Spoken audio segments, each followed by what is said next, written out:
Hello student. Day student, आज हम लोग फ्रॉग का कंट्रोल एंड कोऑर्डिनेशन सिस्टम देखेंगे कि फ्रॉग के केस में उसका कंट्रोल एंड कोऑर्डिनेशन कैसे होता है। ठीक है स्टूडेंट, तो आप हमारे साथ बने रहिए और मैं आपको बता रहा हूं कि कंट्रोल एंड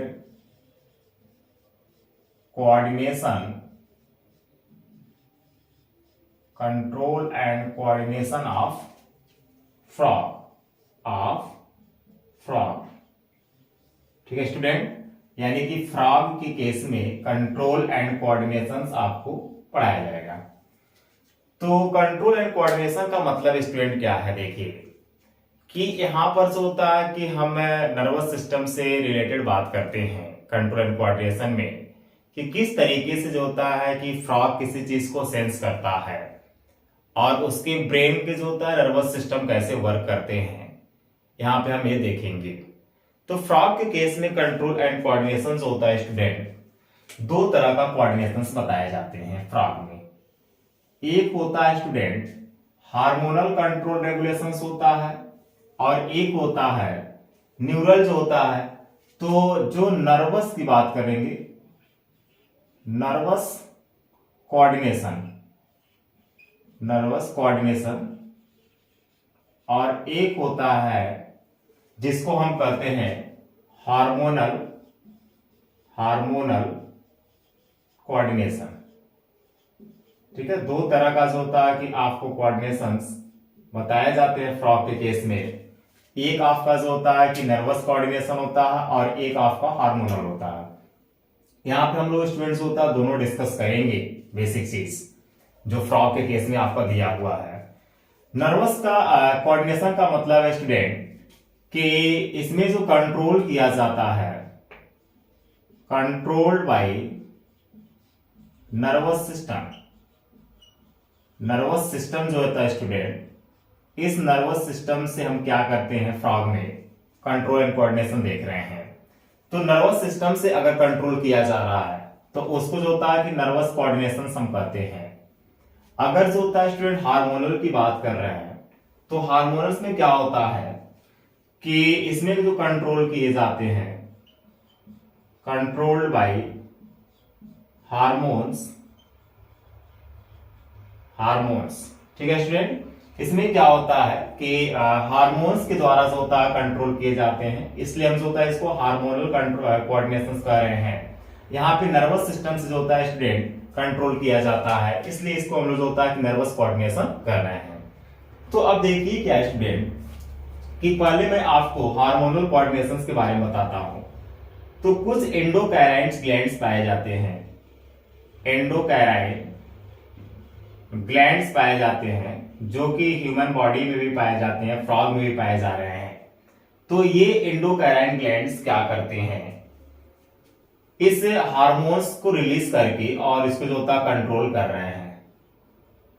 तो कुछ जो होता है कि आपके एनसीईआरटी में डाटा दिया हुआ है एंडोकाइनाइन ग्लैंड्स का नाम। जैसे फर्स्ट देखिए दिया हुआ है स्टूडेंट आपका पिट्यूटरी ग्लैंड्स। पिट्यूटरी ग्लैंड्स जो होता है आपका, इस ग्लैंड्स को आप मास्टर ग्लैंड्स भी कहते हैं। और पिट्यूटरी ग्लैंड्स होता है बहुत से ग्लैंड्स को कंट्रोल भी करता है हार्मोन्स को रिलीज कराने में। उसके बाद आपका थायराइड ग्लैंड्स है, थायराइड ग्लैंड्स आपका, थायराइड ग्लैंड्स होता है एक तरह का एंडोकाइनाइन ग्लैंड्स है स्टूडेंट। और जो आपका थायराइड ग्लैंड्स होता है, ये थायरॉक्सिन नाम के हार्मोन्स को रिलीज करती हैं। किसको? थायरॉक्सिन जो होता है स्टूडेंट हार्मोन्स को रिलीज करती हैं। नेक्स्ट देखिए कि आपका थाइमस ग्लैंड्स है, थाइमस ग्लैंड्स होता है स्टूडेंट लिम्फोसाइट्स के फॉर्मेशन एंड मैचुरेशन में हेल्प करता है। उसके बाद देखिएगा आपका पीनियल ग्लैंड्स है स्टूडेंट, जो आपके ब्रेन में, यानी कि फ्रॉग के भी जो होता है कि ब्रेन में, और पाइनियल ग्लैंड्स होता है कि ब्रेन में जो होता है स्टूडेंट प्रेजेंट होता है, स्मॉलेस्ट ग्लैंड्स होती है।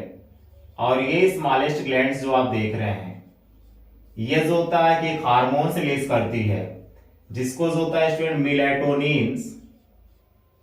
मिलेटोनिन हार्मोन्स हम लोग कहते हैं। क्या कहते हैं?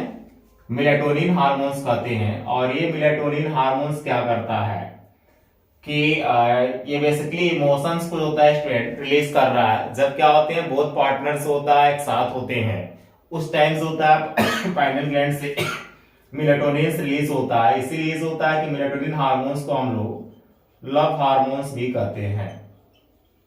ये फ्रॉग के केस में भी आपको देखने को मिलेगा। उसके बाद देखिए क्या स्टूडेंट कि आपका पैनक्रियाटिक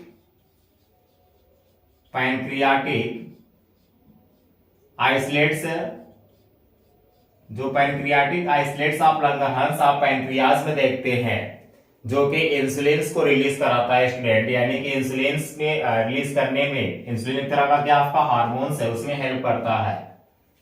उसके बाद नेक्स्ट देखिए आपका एड्रिनल ग्लैंड्स होती है, और ये एड्रिनल ग्लैंड्स भी आप स्टूडेंट्स होता है किडनी के ऊपर पाई जाती हैं। और ये एड्रिनल ग्लैंड्स एड्रेनलिन नाम के हार्मोन्स को रिलीज करती हैं।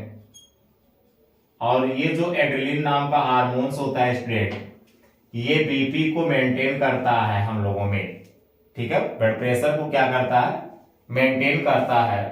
उसके बाद नेक्स्ट देखिएगा फिफ्थ आपका गोनेड्स बताए जा रहे हैं। गोनेड्स भी क्या होते हैं स्टूडेंट, आपका हार्मोन्स रिलीज करते हैं।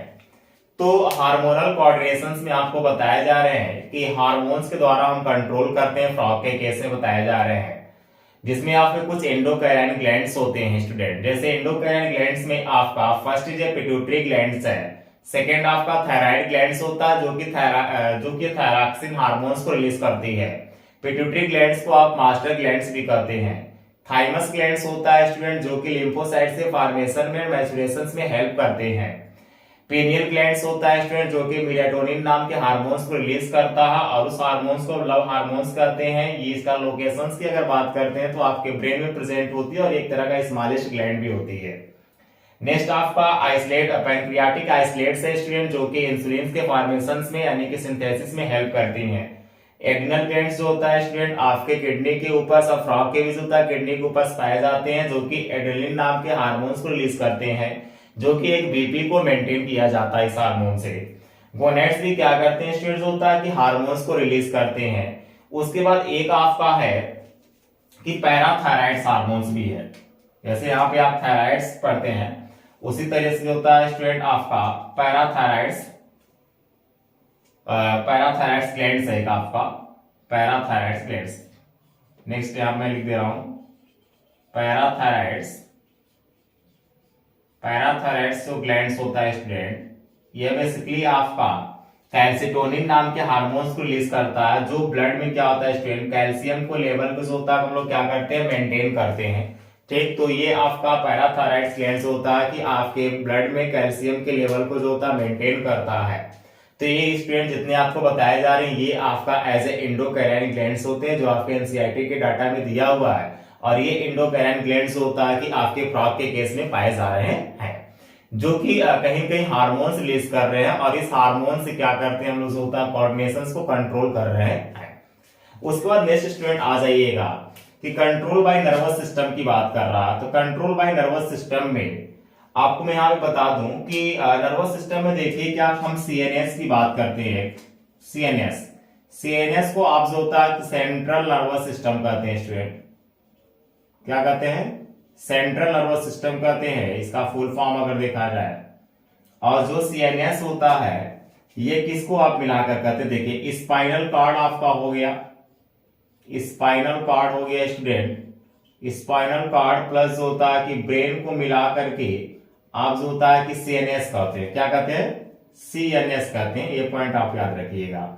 ठीक, यानी कि स्पाइनल कॉर्ड आपका हो गया प्लस होता है स्टूडेंट आपका ब्रेन हो गया, स्पाइनल कॉर्ड, इन दोनों को मिलाकर के एक टर्म आप दे रहे हैं, इसको आप सीएनएस कहते हैं। सीएनएस का मतलब है जो सेंट्रल नर्वस सिस्टम होता है। उसके बाद एक है आपका पीएनएस है। पीएनएस का फुल फॉर्म अगर देखेंगे तो पेरिफेरल जो होता है नर्वस सिस्टम होता है स्टूडेंट। क्या होता है, पेरिफेरल नर्वस सिस्टम होता है। और ये पेरिफेरल नर्वस सिस्टम, पेरिफेरल का मतलब आप समझ रहे हैं कि ये डिस्टेंस की बात कर रहा है आपका। तो ये पेरिफेरल नर्वस सिस्टम में देखिए क्या क्या आता है आपका।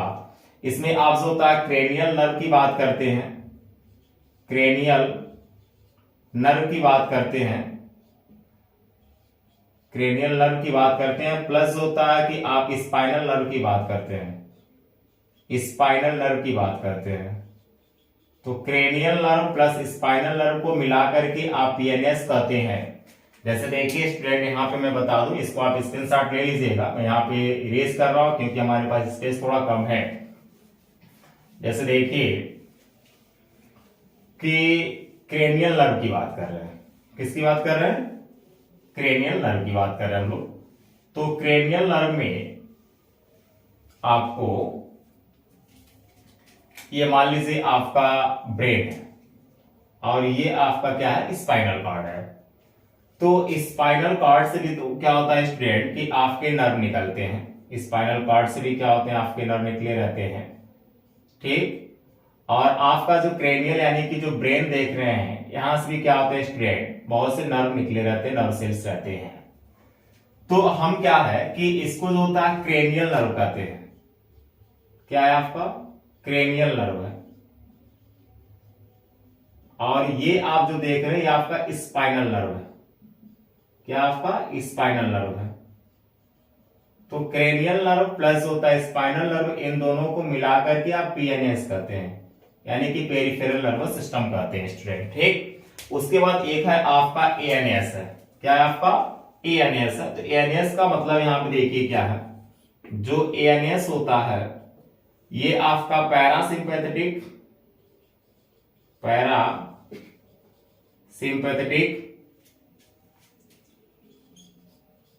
और उसके बाद होता है कि आपका सिंपैथेटिक, दो तरह का होता है, यानी कि पैरासिम्पैथेटिक और जो होता है सिंपैथेटिक, दो तरह का जो होता है एनएस होते हैं। एनएस के फुल फॉर्म की अगर आप बात करते हैं तो ऑटोनॉमस कहते हैं हम, ऑटोनॉमस नर्वस सिस्टम कहते हैं। क्या कहते हैं? ऑटोनॉमस नर्वस सिस्टम कहते हैं, ठीक है। ये पैरासिम्पैथेटिक और सिंपैथेटिक दो तरह का जो होता है एनएस के दो पार्ट्स होते हैं, ठीक है स्टूडेंट। तो आप बेसिक चीज देखिए क्या है कि आपको कंट्रोल एंड कोऑर्डिनेशन जो होता है फ्रॉग के केस में, आपको मैंने जो होता है कि नर्वस जो होता है कि न्यूरल कंट्रोल एंड कोऑर्डिनेशन बताने की कोशिश आपको कर रहा हूं, और एक जो होता है कि आपको जो होता है हार्मोनल कंट्रोल एंड कोऑर्डिनेशन बताया जा रहे हैं। हार्मोनल कंट्रोल एंड कोऑर्डिनेशन जो होता है स्टूडेंट फ्रॉग के केस में, वह हार्मोन्स के द्वारा कंट्रोल किए जाते हैं। कुछ इंडोकैराइन ग्लैंड्स हैं जो कि हार्मोन्स रिलीज करते हैं, जैसे आपको बताया गया है कि थायराइड ग्लैंड्स हो गया, थायरॉक्सिन रिलीज करता है। थायरॉक्सिन एक ऐसा हार्मोन्स होता है जो कि फ्रॉग का जो टेडपोल लार्वा होता है स्टूडेंट, उस टेडपोल लार्वा के ग्रोथ में काफी ज्यादा हेल्प करता है। अगर क्वेश्चन पूछे जाते हैं, अगर किसी टेडपोल लार्वा का अगर आप थायराइड ग्लैंड्स को काट करके रिमूव कर देते हैं तो फिर क्या होगा?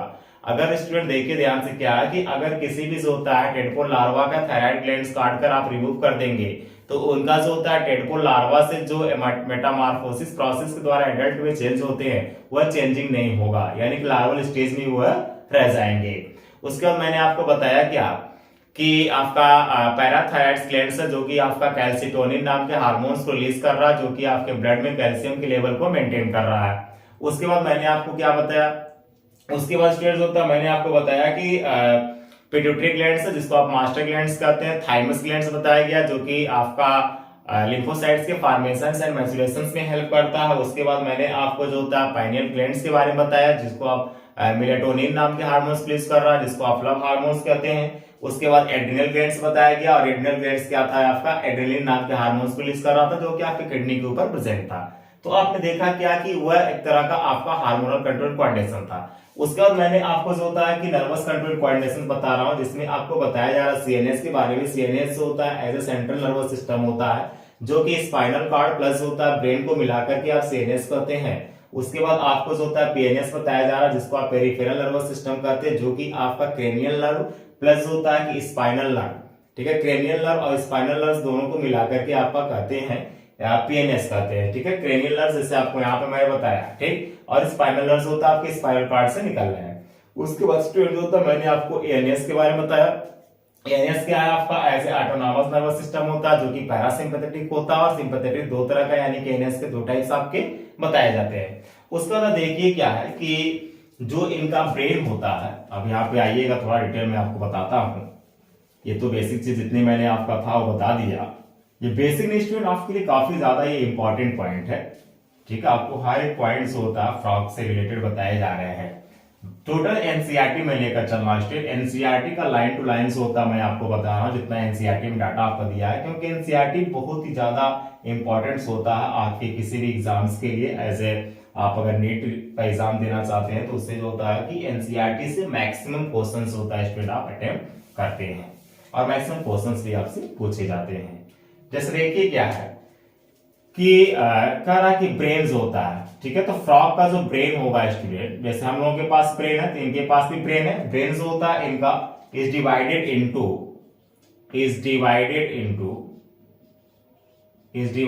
इनटू 3 पार्ट्स, ठीक है। 3 पार्ट्स में इनका ब्रेन होता है स्टूडेंट डिवाइडेड होता है। फर्स्ट जिसको आप कहते हैं फोर ब्रेन कहते हैं, क्या कहते हैं, फोर ब्रेन कहते हैं, फोर ब्रेन्स कहते हैं। सेकेंड जिसको आप जो होता है कि मिड ब्रेन कहते हैं, मिड ब्रेन कहते हैं। थर्ड जो होता है स्टूडेंट जिसको आप हिंड ब्रेन कहते हैं। ये हम लोगों में भी जो होता है स्टूडेंट सेम आपको ये मिलता है। स्टूडेंट देखिए क्या है, आपको ह्यूमन बीइंग से फ्रॉग का एज ए कंपेयर करना है ओनली, ठीक है। थोड़ा सा आपको कंपेयर करना और कुछ से ज्यादा डिटेल आपको पढ़ने की जरूरत नहीं है। जैसे फ्रॉग का जो ब्रेन का पार्ट्स मैं बता रहा हूं डिवाइडेड होता है 3 पार्ट्स में। First is a fore brain. Fore brain का मतलब होता है स्टूडेंट्स जो आगे वाले पोर्शंस को हम कह रहे हैं। मिड ब्रेन होता है आपका बीच वाले पोर्शंस होते हैं। हिंड ब्रेन होता है सबसे पीछे के होते हैं, ठीक है। तो fore brain, mid brain and जो होता है कि हिंड ब्रेन फ्रॉग में आपका देखने को मिलता है। अब देखिए क्या स्टूडेंट कि इनका जो फोर ब्रेन होता है, इनका जो फोर ब्रेन होता है स्टूडेंट, इस फोर ब्रेन में इंक्लूड्स की बात कर रहे हैं, यानी कि इनका फोर ब्रेन्स होता है क्या क्या कैरी कर रहा है, इसमें क्या क्या पाए जाते हैं। जैसे देखिए कुछ ऑल्फैक्टरीज होते हैं स्टूडेंट लोब आपको इनके फोर ब्रेन्स में देखने को मिलेगा। उसके बाद देखिए क्या है, उसके बाद जो होता है कि इसमें पेयर जो होता है स्टूडेंट, पेयर जो होता है स्टूडेंट, सेरिब्रल जो होता है इसमें हेमिस्फीयर मिलते हैं, सेरिब्रल हेमिस्फीयर मिलेंगे, ठीक है। पेयर्स होता है सेरिब्रल हेमिस्फीयर मिलेंगे, ये भी आपका कैसे मिलेगा, फोर ब्रेन्स में मिलेगा। एंड स्टूडेंट्स होता है अनपेयर्ड, ठीक है, डायनसेफिलॉन मिलेगा आपको, डायनसेफिलॉन मिलेगा, ठीक है। तो पेयर्स होता है स्टूडेंट, आपने क्या देखा कि इसमें पेयर्स होता है आपको सेरिब्रल हेमिस्फीयर के बारे में बताया जा रहा है, ठीक है, जो कि फोर ब्रेन्स में पाए जा रहे हैं। ऑल्फैक्टरी लोब्स भी जो होता है फोर ब्रेन्स में पाए जा रहे हैं फ्रॉग के। अनपेयर्स होता है स्टूडेंट डायनसेफिलॉन्स होता है कि ये पाए जाते हैं आपका फोर ब्रेन्स में, ठीक है। अब देखिए क्या है फ्रॉग के केस में ही कि मिड ब्रेन की बात करते हैं, तो जो इनका मिड ब्रेन होता है, मिड ब्रेन होता है, इस मिड ब्रेन में जो होता है स्टूडेंट आपका पेयर्स होता है कि a pair of optic lobe, a pair of optic lobe, ठीक है स्टूडेंट। तो ऑप्टिक लोब जो होता है स्टूडेंट एक पेयर इसमें पाए जाते हैं जो कि मिड ब्रेन से प्रेजेंट होता है। क्वेश्चन आ सकता है कि फ्रॉग के केस में ऑप्टिक लोब जो होता है उनके लोकेशंस का क्या है, यानी कि ब्रेन के जो होता है स्टूडेंट किस रीजन्स में ऑप्टिक लोब्स पाए जाते हैं। ऑप्शन दे देगा आपको fore brain, mid brain, hind brain, ठीक है। इस तरीके से 4 ऑप्शन दे देगा, जिसमें से आपको बताना होगा कि जो ऑप्टिक लोब्स होते हैं ये जो होता है कि आपका मिड ब्रेन से पाए जाते हैं, जबकि जो ऑल्फैक्टरी लोब्स होते हैं स्टूडेंट ये जो कि आपका फोर ब्रेन से पाया जाता है फ्रॉग के केस में। उसके बाद देखिए क्या है कि हिंड ब्रेन की बात करते हैं हम लोग हिंड ब्रेन में, तो इनका जो हिंड ब्रेन होता है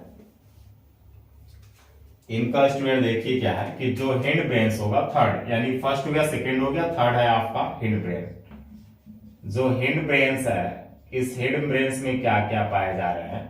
जो हिंड ब्रेन्स आप देख रहे हैं इसमें सेरिबेलम होता है एंड मेडुला ऑब्लोंगाटा होता है स्टूडेंट। यहां पे मैं डायरेक्ट मेंशन कर दे रहा हूं, सेरिबेलम होता है, उसके बाद होता है कि आपका मेडुला ऑब्लोंगाटा होता है, ठीक है। यानी कि सेरिबेलम और मेडुला ऑब्लोंगाटा जो होता है स्टूडेंट हिंड ब्रेन से पाए जाते हैं। किससे पाए जाते हैं? हिंड ब्रेन से पाए जाते हैं। तो ये आपको पॉइंट याद रखना है, ठीक है। फ्रॉग के केस में cerebellum and medulla oblongata hind brain से पाए जाते हैं, ठीक है। हम लोगों का भी मेडुला ऑब्लोंगाटा जो होता है हिंड ब्रेन से ही मिलेगा आपको। उसके बाद आप देखिए मिड ब्रेन्स होते हैं, ये आपका ऑप्टिक लोब्स कवर कर रहे हैं, और आपका फोर ब्रेन्स होता है, इसमें ऑल्फैक्टरी लोब्स और आपको जो होता है पेयर्स ऑफ जो होता है सेरिब्रल हेमिस्फीयर, उसके बाद अनपेयर्ड डायनसेफेलार स्टेट आपको देखने को मिल रहा है, ठीक है। तो ये मैंने आपको ब्रेन्स को डिवाइड किया और ब्रेन्स में जो होता है कौन कौन से पार्ट्स पाए जा रहे हैं ये मैंने आपको बताने की कोशिश किया। उसके बाद देखिए क्या स्टूडेंट, इनके पास कुछ सेंस ऑर्गन्स पाए जाते हैं। सेंस ऑर्गन्स आपके भी पास पाए जाते हैं, सेंस ऑर्गन्स होता है इनके पास भी पाए जाते हैं। सेंस ऑर्गन्स का काम क्या होता है स्टूडेंट? किसी भी चीज को सेंस करना, ठीक है। और हम यहाँ पे कंट्रोल एंड कोऑर्डिनेशन की बात कर रहे हैं, तो जाहिर सी बात है कि जब तक हम किसी चीज को सेंस नहीं करेंगे तब तक जो होता कोई मैसेज हमारे ब्रेन तक पहुंचेगा नहीं, ठीक है। तो आइए देखते हैं कि हम सेंस ऑर्गन्स की बात करते हैं। किसकी बात करते हैं? सेंस ऑर्गन्स की बात कर रहे हैं स्टूडेंट। तो सेंस ऑर्गन्स में देखिएगा जैसे आपका कुछ सेंसरीज होता है, पैपिला पाए जाते हैं। सेंसरी पैपिला पाए जाते हैं स्टूडेंट। जो सेंसरी पैपिला आप देखते हैं, ये सेंसरी पैपिला जो होता है फ्रॉग में टच को जो होता है आइडेंटिफाई कराते हैं। यानी फ्रॉग जो होता है किसी भी चीज को जो होता है कि टच करके यानी कि सेंस करता है, तो उनकी बॉडी में जो होता है पैपिला पाए जाते हैं, ठीक है। और उसको जो होता है कि आइडेंटिफाई करता है। उसके बाद देखिए कि आपका टेस्ट बर्ड पाए जाते हैं। टेस्ट बर्ड पाए जाते हैं, जैसे आप में जो होता है टेस्ट बर्ड्स पाए जाते हैं, किसी भी चीज को टेस्ट को आइडेंटिफाई कराते हैं, जो आपके टंग्स में पाए जाते हैं, आपके जीभ पर पाए जाते हैं। उसी तरीके से क्या होते हैं फ्रॉग के केस में भी आपको टेस्ट बर्ड देखने को मिलता है। उसके बाद देखिए क्या स्टूडेंट, इनके पास स्मेल के लिए, इनके पास स्मेलिंग के लिए जो होता है स्टूडेंट नेजल जो होता है एपिथेलियम लेयर्स पाए जाते हैं। नेजल एपिथेलियम, नेजल जो होता है कि एपिथेलियम लेयर्स पाए जाते हैं। तो ये नेजल एपिथेलियम जो होता है किसी भी चीज को स्मेल जो होता है स्टूडेंट आइडेंटिफाई करते हैं। फ्रॉग जो होता है कि नेजल जो होता है एपिथेलियम से किसी भी स्मेलिंग को जो होता है स्टूडेंट आइडेंटिफाई करते हैं। यानी कि एज एक तरह का क्या हुआ सेंस ऑर्गन्स हुआ ये भी आपका। उसके बाद देखिए विजन्स के लिए, किसी भी चीज को देखने के लिए जो होता है स्टूडेंट इनके पास क्या है?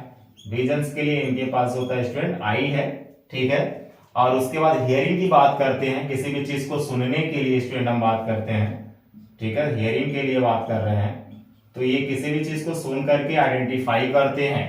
तो वह जो होता है कि टेपना जो होता है स्टूडेंट इनके पास एक मेम्ब्रेन्स पाया जाता है PY, ठीक है, MPANUM है आपका टेम्पनम, ठीक है। जो टेम्पनम आप देखते हैं स्टूडेंट एक तरह का जो होता है कि आपके फ्रॉग के आईज के जस्ट पीछे से होता है, आपको टेम्पनम मेम्ब्रेन एक देखने को मिलता है। क्योंकि इनका जो ईयर्स होता है वेल डेवलप नहीं होता, एक्सटर्नल ईयर्स होता है कि ईयर पिन्ना नहीं पाए जाते हैं। इंटरनली जो होता है इनका डेवलप होता है। टेम्पनम मेम्ब्रेन से होता है स्टूडेंट किसी भी साउंड्स को टच करता है, किसी भी साउंड को जो होता है कि रिसीव करता है, रिसेंस करता है, उसके बाद जो होता है ब्रेन तक इनके मैसेज पहुंचाता है। तो इनके पास आपको बताया गया क्या कि सेंस ऑर्गन्स होता है, क्या क्या एक सेंसरी पैपिला जो किसी चीज से टच होता है तो आप किसी भी सबस्टेट को जो होता है वो आइडेंटिफाई करते हैं। टेस्ट बर्ड बताया गया जो कि एज अ टेस्ट को जो होता है कि आइडेंटिफाई कर रहे हैं। स्मेलिंग के लिए, स्मेल के लिए नेजल एपिथेलियम है। विजन के लिए आई इनके पास है। हियरिंग के लिए जो होता है टेम्पनम मेम्ब्रेन से स्टूडेंट, ठीक। तो ये आपको बताया गया क्या इनके पास जो होता है कि सेंस ऑर्गन्स है। तो स्टूडेंट देखिए क्या है कि एनसीईआरटी के बेस पे कंट्रोल एंड कोऑर्डिनेशन जो फ्रॉग के केस है मैंने आपको बता दिया। इसके बाद लास्ट इसका टॉपिक थोड़ा सा रह गया स्टूडेंट। जैसे देखिए लास्ट जो एनसीईआरटी की कुछ लाइन है वो ये बताती है कि जो फ्रॉग होता है स्टूडेंट वो कहीं कहीं जो होता है कि एक तरह से इकोलॉजी कहिए या फिर जो होता है कि क्लाइमेट में, ठीक है, इन्वायरमेंट को एज ए कंट्रोल करने का काम करता है, या फिर आप कहिए जो फूड वेव्स होते हैं, ठीक है, इस फूड वेव में जो होता है स्टूडेंट वह पार्टिसिपेट करता है। कैसे? इकोनॉमिकली जो होता है स्टूडेंट वह आपके लिए जो होता है कि एज ए फार्मर्स के लिए जो होता है कि हेल्पफुल होता है। जैसे क्या है कि आपको पता है कि फ्रॉग जो होता है कि इंसेक्ट को खाता है, फ्रॉग इंसेक्ट को खाता है, तो बहुत से ऐसे इंसेक्ट्स होते हैं जो आपके क्रॉप को डिस्ट्रॉय कर सकते हैं। तो आपको क्रॉप को प्रोटेक्शन प्रोवाइड कर रहा, कहीं ना कहीं उन्हें प्रोटेक्ट करने का काम कर रहा, बचाने का काम कर रहा फ्रॉग। दूसरी नंबर बात है स्टूडेंट कि यहाँ पे डाटा भी मेंशन किया गया है कि फूड वेव जो साइकिल चलती है उसमें जो होता है कहीं कहीं इन्वायरमेंटल बैलेंस करता है, ठीक है, यानी कि उसको मेंटेन करके चलता है फूड वेव्स को, ठीक है, जिससे क्या होता है उनके नंबर जो होता है कि बहुत ज्यादा नहीं हो पाते हैं इसके इंसेक्ट में। क्यों? क्योंकि फ्रॉग्स होता है इंसेक्ट को ऐसे खाता है, ठीक है। तो ऐसे क्या होता है इकोलॉजिकल बैलेंस होता है कि ये मेंटेन करके चलता है नेचर में। दूसरे नंबर एनसीईआरटी की एक लाइन स्टूडेंट वो ये आपको बताती है कि कुछ कंट्री ऐसे भी हैं जहां पे जो होता है कि फ्रॉग को एज ए फूड के पर्पज में हम यूज करते हैं। जैसे क्या है इनका जो हिंड लिम्स होता है स्टूडेंट, जो इनका हिंड लिम्स होता है वह हिंड लिम्स होता है कि एज ए मस्कुलर होता है कंपेयर टू जो होता है फोर लिम्स, ठीक। तो मस्कुलर्स होता है, तो कुछ ऐसे कंट्री हैं स्टूडेंट जहां पे उसके मस्कुलर्स होता है, लेग जो होता है उसका यूज करते हैं एज ए फूड, यानी फ्रॉग कैसे होता है फूड सोर्स में उसको ऐड किए हैं, अपना खाते भी हैं, ठीक है स्टूडेंट। तो ये फाइनली जो होता है कि कंट्रोल एंड कोऑर्डिनेशन मैंने आपको बता दिया, कुछ पॉइंट्स रह गया था जो आपको बता दिया। प्रीवियस वीडियो स्टूडेंट जो होता है सब आपका पढ़ा हुआ है, जैसे कि आपका फ्रॉग का मॉर्फोलॉजी हो गया, फ्रॉग का एनाटॉमी हो गया, डाइजेशन हो गया, रिस्पिरेशन हो गया, एक्सक्रीशंस हो गया, ठीक है, रिप्रोडक्शन हो गया, कंट्रोल एंड कोऑर्डिनेशन हो गया। फ्रॉग का सब स्टूडेंट्स होता है कि मैंने आपको पढ़ा दिया, यानी कि ये फाइनली आपका चैप्टर कंप्लीट हो गया। इसके बाद भी अगर लगता है कि आपको किसी भी तरह का कोई डाउट है, कोई क्वेश्चन आपके माइंड में स्टूडेंट, तो आप कमेंट करके मुझसे पूछ सकते हैं। It's okay, thank you so much.